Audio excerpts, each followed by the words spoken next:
Earth's Fury, the peaceful space station that orbited Earth, was a symbol of hope.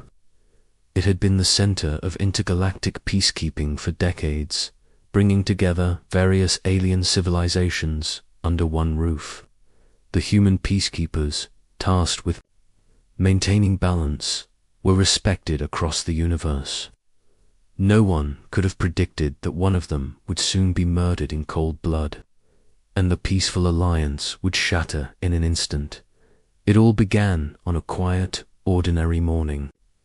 The leaders of Earth's united government gathered on the space station, ready to discuss the future of humanity's role in the Galactic Council. For years, humans had served as neutral peacekeepers, keeping conflicts from spilling over into all-out war. The meeting room, filled with representatives from various planets, was calm and orderly until the broadcast cut to static. A sudden explosion rocked the space station. The room fell into chaos. People scrambled to find cover, their voices rising. In panic, the Peacekeeper, a distinguished officer known for his calm and unwavering dedication, had just been shot right in front of the council. The room went silent as he collapsed to the floor, his blood staining the polished metal. The Peacekeeper's death was not an accident hit, was an assassination. No one knew who had carried out the attack, but everyone understood the magnitude of the act. The murder wasn't just a violation of peace, it was a direct declaration of war. As news of the assassination spread across the galaxy, Earth's leaders were forced to make a decision, one that would define the fate of the entire planet. Within hours, the Earth's government released a statement. "The killing of our Peacekeeper will not go unanswered," they declared. "This is the final straw. We will not sit back and watch as our people are targeted." The Earth government declared an immediate all-out war against those responsible. However, a much deeper question lingered in the minds of the public: who were the attackers? And why would anyone go so far as to murder a Peacekeeper? The assassination triggered a wave of action.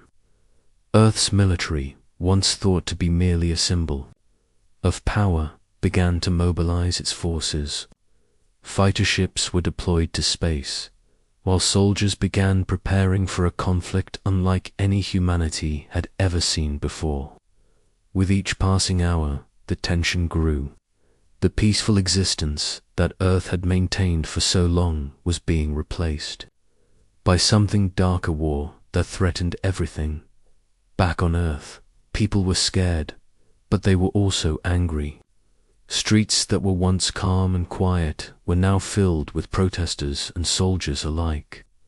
Humanity was united in one singular belief: they would avenge the Peacekeeper's death. Citizens flooded the media with messages of support for the government's decision. Others, however, questioned the swift escalation of violence. Was this the right decision? Was Earth prepared for the consequences of declaring war on an entire galaxy? Despite the debates, the war machine was already in motion. The military made its first strike against the alien forces. But what Earth's leaders didn't know was that their enemy was already prepared for war. These weren't just random alien factions. They were a unified force with advanced technology, ready to bring destruction to Earth. The first attack was swift and brutal. Without warning, the alien forces launched a massive assault on Earth's closest moon, where several human colonies were based. The attack came from all sides: spaceships, fired lasers, and explosions rocked the surface of the moon. Earth's defense systems struggled to counter the overwhelming assault. This was no longer just a retaliation. It was the beginning of a full-scale conflict. As news of the attack reached Earth, panic spread. Families huddled together in shelters, afraid of what was to come. The government moved quickly, instituting martial law and organizing resistance forces. Yet, Despite their efforts, it was clear that Earth was in over its head. This was not just a war, it was a struggle for survival. The death of the Peacekeeper had ignited something within humanity. The people were no longer just fearful, were enraged. They had been pushed to the edge, and now they were determined to fight back. The thought of losing everything, the peace they had worked so hard to build, drove every soldier, every citizen, to do whatever it took to protect their planet. On the front lines, Earth's soldiers prepared for what seemed like an impossible battle. The technology they had developed was impressive, but the alien forces were far more advanced. The gap in military power was undeniable. Still, humanity pressed on. They had no choice but to fight, to prove that they were more than just a species. In the galaxy, they were a force to be reckoned with. But as the war raged on, something strange began to unfold. The alien forces didn't act like typical invaders. They seemed to know Earth's every move before it happened. Every battle was met with an eerie calm on the enemy's side, as if they had been expecting Earth's resistance. What was more puzzling was that some of the attacks seemed too precise. They weren't just killing soldiers, they were targeting key structures, communication hubs, and even Earth's most powerful defense systems. The questions kept piling up. Who were these enemies? Were they truly alien, or was something else at play? Earth's leaders were growing increasingly desperate, realizing that they may be up against more than just alien invaders. There was something deeper, something more sinister lurking beneath the surface. As Earth's military prepared for the next stage of the war, the truth began to set in. This wasn't just a fight for survival. It was a fight for humanity's very soul. The killing of the Peacekeeper had sparked something much larger than anyone could have predicted. And as the war raged on, humanity would soon find itself facing a far greater challenge than they ever imagined. As Earth plunged deeper into war, the soldiers on the front lines began to realize something unsettling. The alien forces, though powerful and relentless, weren't acting like a typical invading force. They didn't seem to be interested in conquering or occupying Earth. They were dismantling it piece by piece. The first attacks on Earth's moon had caused massive destruction. But it was what came next that really made the human military uneasy. A mysterious wave of silence settled over the battlefield. For a short time, the alien forces seemed to retreat, leaving Earth's forces feeling victorious. But this brief moment of calm only served to mask something far more dangerous. As the weeks passed, Earth's leaders began to notice strange patterns in the enemy's movements. The alien fleet wasn't just targeting Earth's military, they were sabotaging vital infrastructure, energy plants, communication towers, and even Earth's most advanced weapon systems. This wasn't just a war of weapons, it was a war of intelligence. It quickly became clear that the alien forces were operating with far more than just brute strength. They had a deep understanding of Earth's defenses. Someone or something was feeding them information. The first suspicion fell on the military's own ranks. Could there be a mole? But as the investigation grew, it uncovered a disturbing truth. This was no mere spy within Earth's military. This was something much worse. The discovery came in the dead of night, when a high-ranking officer, Commander Harrison, made a shocking revelation. "I've been getting strange communications," he said, his voice low and shaky. "Encrypted signals, coded messages coming from inside Earth itself. But they're not from the enemy, they're from us." At first, no one believed it. How could a traitor be so deeply embedded within their own ranks? But Harrison's findings were undeniable.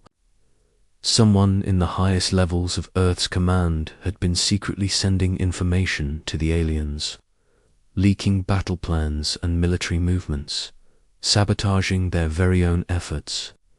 The truth hit like a bombshell. Earth had been betrayed from within.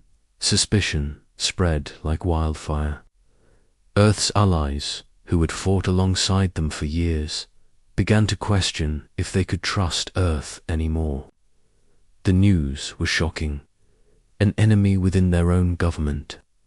And the traitor was far more powerful than they had imagined. The traitor, a former high-ranking general named Colonel Neela Ward, had been a respected figure in the Earth military. She had led countless missions and had been instrumental in negotiating peace treaties with other planets. Yet behind her polished reputation, she had been feeding critical intelligence to the alien forces for years. The war had never been just about humanity's survival, it was about her secret ambitions. Ward, as it turned out, had been in contact with the aliens long before the assassination of the Peacekeeper. She was the mastermind behind the Peacekeeper's death, orchestrating the event to trigger Earth's inevitable conflict. Her goal had never been peace. It was power. Power that could only be achieved by creating chaos, by making Earth a fractured, vulnerable planet. The realization was devastating. For months, Earth's military had fought tooth and nail, believing they were defending against an external enemy. But now they knew the enemy was much closer than they thought. The real battle wasn't just on the front lines, it was within their own ranks, against a deeply entrenched enemy with their own agenda. In the midst of this turmoil, Earth's top leaders convened. The gravity of the situation was clear. Humanity's unity, which had once been their greatest strength, was now their greatest weakness. The very people they trusted to protect them were the ones who had brought them to the edge of destruction. But Colonel Ward wasn't finished yet. She had set up a network, a web of conspirators within Earth's military and government, all working to bring about the fall of their home planet. She had already made contact with the alien leadership, promising them victory if they would help her achieve her true goal, Earth's destruction from within. As her plan unfolded, Earth's military scrambled to uncover the full extent of her betrayal. But the deeper they dug, the more they realized that Ward's reach extended far beyond what they could see. Desperation set in. Earth's leaders now faced an enemy they could not see, and the weight of their actions began to take its toll. Soldiers, already shaken by the intensity of the war, began questioning their own loyalty. How many were unknowingly working for the enemy? How could they trust anyone? This growing sense of paranoia spread like wildfire, dividing the human forces at the worst possible time. Despite these internal conflicts, the military couldn't afford to let up. The war was still ongoing, and the alien forces weren't waiting for Earth to get its house in order. The attacks continued to escalate. Ward's betrayal had set the stage for a war far more dangerous than humanity had ever faced. Not only were they fighting to survive, they were fighting to preserve the very idea of trust. Earth's military was now a fragmented force, divided by suspicion and fear. The traitor had done her work well. The final question remained: would Earth's leaders be able to regain control of their own forces before it was too late? Or would they be defeated not by the alien enemy, but by their own treachery? In the chaos, a new force began to rise, a group of resistance fighters led by Commander Harrison, determined to expose Ward and take back control of their planet. They knew it wasn't just about winning the war. It was about reclaiming humanity's future. But with a traitor in their midst and the alien forces growing stronger, Would they be able to defeat their own darkness before the final battle? Tension was thick, and the countdown to the ultimate showdown had begun. The war had taken a dark turn. As the alien forces pressed on, humanity's will to survive was tested to its absolute limit. The traitor, Colonel Neela Ward, had shattered the unity of Earth's defenses. And now, as each day passed, the alien forces grew stronger. Earth's military was crumbling under the weight of betrayal. The most skilled soldiers, once united under a common cause, were now divided, unsure of who they could trust. There was no time to second guess. Every moment of hesitation cost lives. But deep within the chaos, something unexpected began to stir, something that had been buried in the ashes of despair. A group of resistance fighters, made up of loyal soldiers and civilians who had refused to accept defeat, started to emerge. They were determined to expose the traitor and reclaim the soul of Earth. They called themselves the Last Stand, a last hope for a planet on the verge of collapse. At their helm was Commander Harrison, who had once been on the verge of losing everything: his friends, his comrades, and his honor. But the discovery of Colonel Ward's betrayal ignited a spark in him that he thought was long extinguished. He wasn't just fighting for survival anymore. He was fighting for humanity's future, for the soul of Earth itself. With the alien forces now firmly entrenched in Earth's outer defenses, the Last Stand knew their first mission would be their most dangerous. They had to infiltrate Earth's capital, where Ward was rumored to be hiding in a secure underground facility. It was there that the true scale of the betrayal had been planned.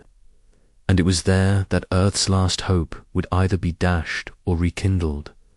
As Harrison and his team ventured toward the capital, the battle raged on.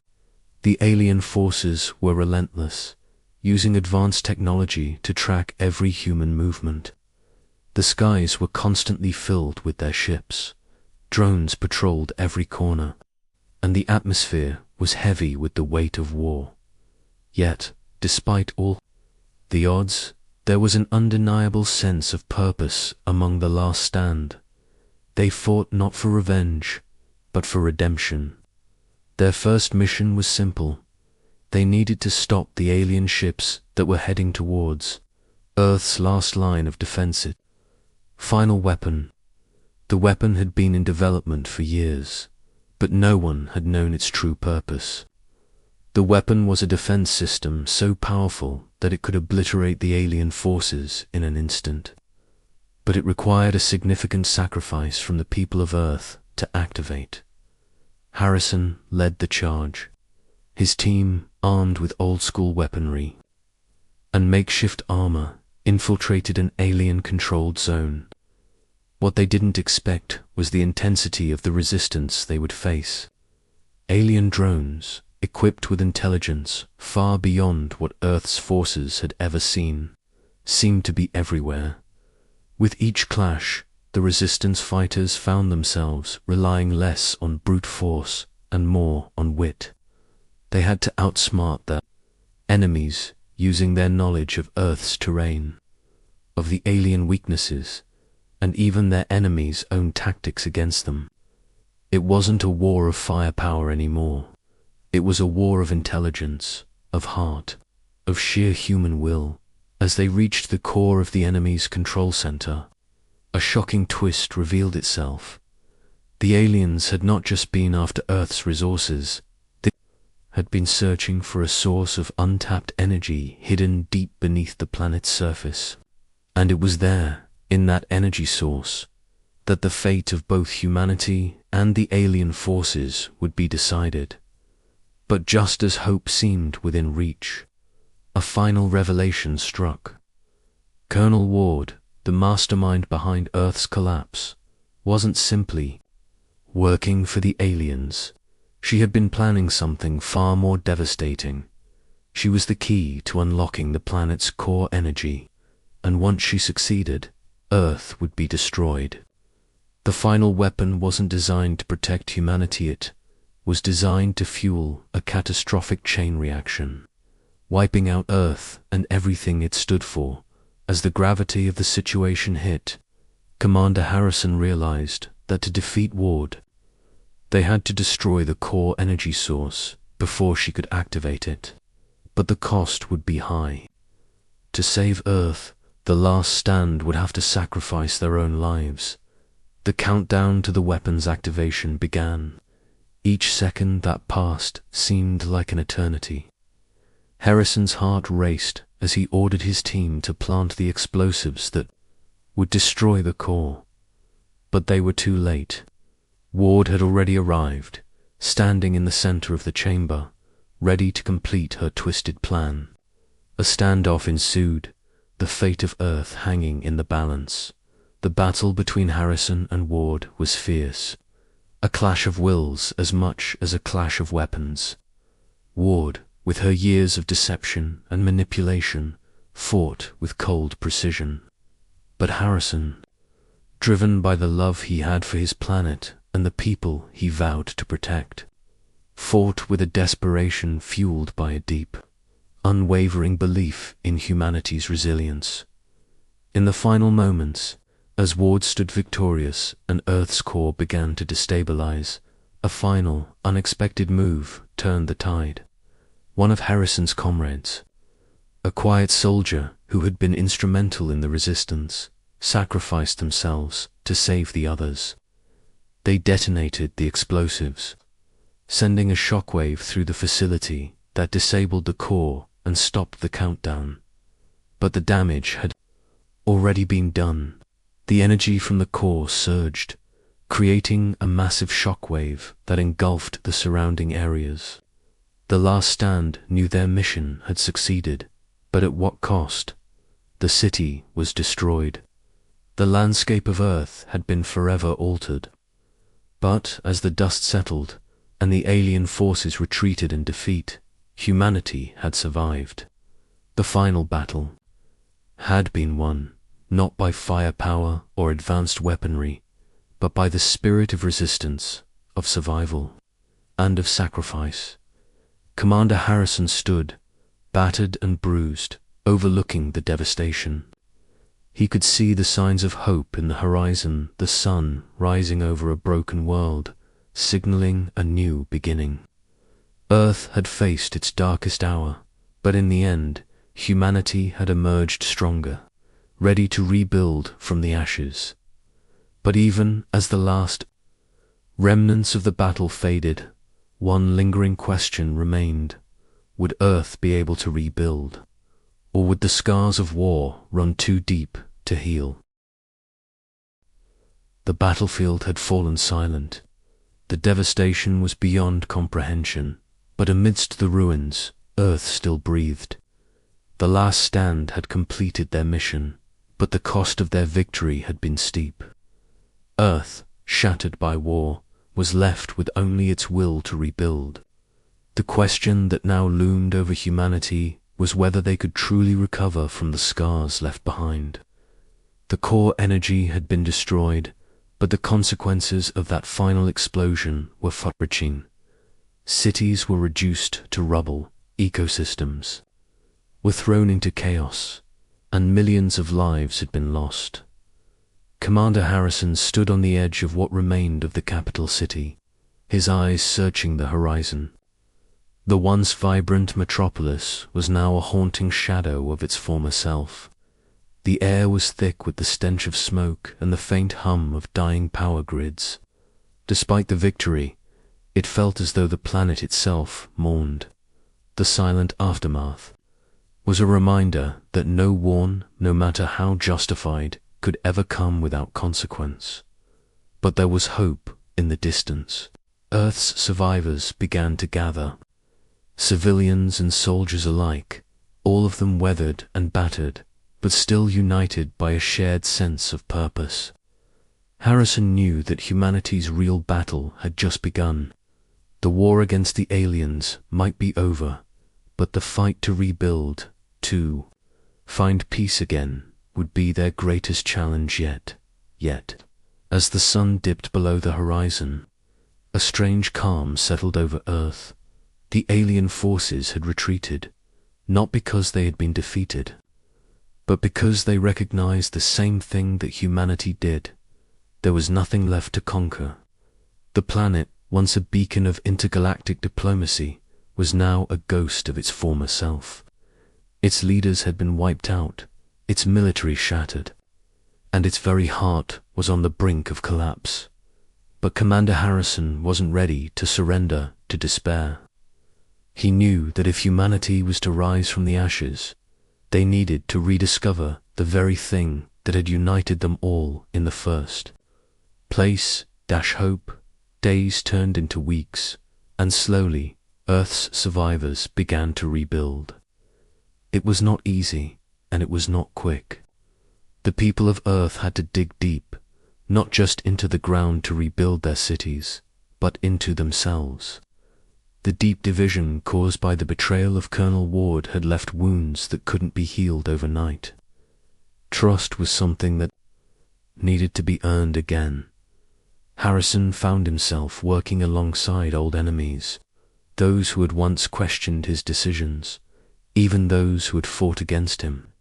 But now, all that mattered was survival. Every small victory, every building that rose from the ground was a testament to humanity's determination. Yet, even as Earth slowly began to heal, the shadows of war lingered. The final strike, the detonation of the core energy, had altered the planet in ways no one could fully understand. Earth's core was unstable, and it wasn't clear how long they had before the planet began to deteriorate beyond repair. But even as the clock ticked down, humanity refused to give up. Harrison, now a symbol of hope, was chosen to lead a new effort, one that would take humanity beyond Earth's borders and into the stars once more. The Earth was broken, but the human spirit was not. They would not go quietly into extinction. They would seek new alliances, not only with the surviving races from the war, but with other civilizations who might help them unlock the secrets of their unstable planet. And so, with the help of the surviving members of the Last Stand, Earth embarked on an ambitious mission to rebuild its future. It was clear now that Earth's survival would depend not on its military might, but on its ability to connect with others, to forge alliances that would ensure humanity's place in the galaxy. The first step came when Earth reached out to their former allies in the Galactic Council. The war had destroyed much, but it had also taught a valuable lesson. Peace could only be achieved through understanding, not domination.